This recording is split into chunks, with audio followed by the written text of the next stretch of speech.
Hi folks, this is Matt Fogg again, and right now we're going to take the lesson we just learned about the pentatonic scales and we're going to put it into practice on the piano. Now, I want to preface this all by saying that what I'm going to show you on the piano, you can practice on any instrument, and you should practice on every instrument. So if you're a saxophone player, I'm actually taking up the saxophone right now, and I'm practicing all this stuff, and I'll give you some tips and some pointers and some ways to practice it.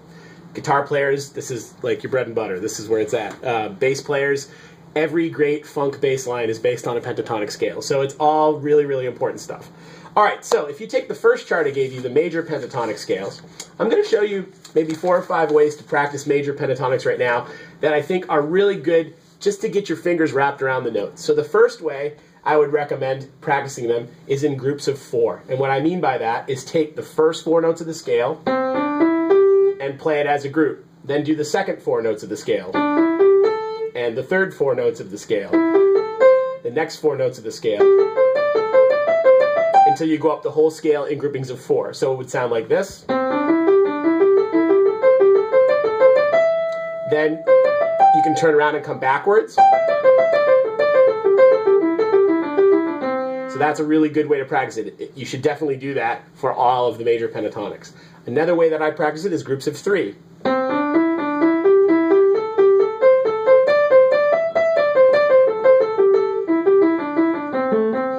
Really good way to practice them too.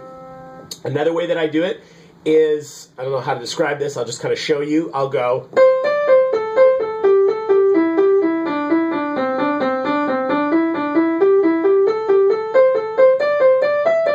so sort of like alternating back and forth. That's a good way to practice them. Another way that you might want to do it is, I don't know why I do this, I call it like the Tower of Power line, because there's a lot of horn lines where they go like so, up 1, down 1, up 1. Then I'll reverse it. So that's a really good way to practice them. And another way that I do it, and I do this every time I practice it, I'll practice every scale this way. I'll go this way. Sorry.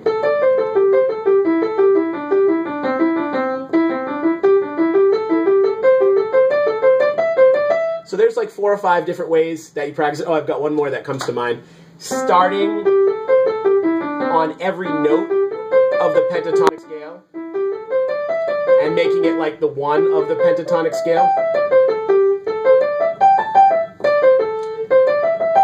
So those are all really, really good ways of practicing your pentatonics. And then, like, lastly, after I get done doing all that, I might just try random patterns. I don't know, like I might just go, or just different things like that, just to get my fingers working around the notes. So there's like 5 or 6 ways that you probably might start practicing every pentatonic scale. And there's a million ways to do it, so those are not the only ways, but those are good ways. And now we're going to go over to the minor pentatonic scale chart. We're going to do exactly the same thing, just using the notes of the minor pentatonic scale. So if we were going to use A minor pentatonic, so there's the A minor pentatonic. I would start out with groupings of 4.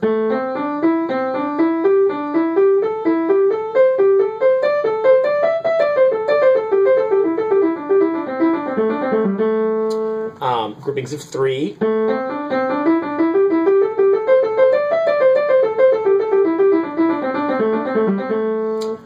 Groupings of, or going alternating like I was doing before, which might sound like.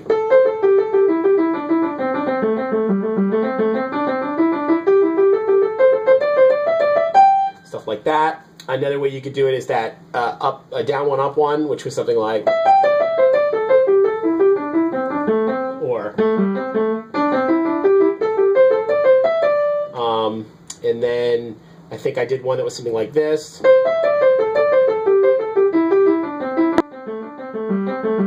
then you can always go up, like in reverse, like I guess I would call it like there's